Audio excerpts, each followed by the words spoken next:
que quand on a stérilisé un quartier, ou quand on a une forme urbaine dans laquelle on a mis tous les ingrédients pour stériliser, c'est un peu comme un sol de jardin qu'on a stérilisé, ou un champ, un pan de vigne qui a été stérilisé. Il faut refaire le sol, il faut reconstituer un sol. Dans les vignes qui ont été stérilisées là, par des traitements très très forts, on voit bien qu'il faudra des années pour refaire le sol de ces vignes ou de ces cultures qui ont été intensives.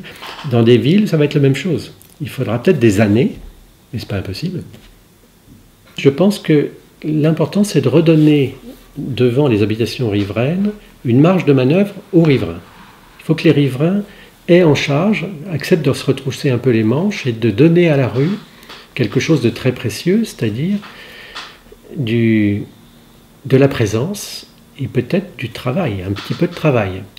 Ramasser un papier qui traîne là, planter une plante et s'en occuper là, repeindre, prendre soin.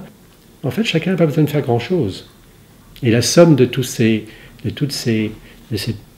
petites actions peut transformer complètement un habitat.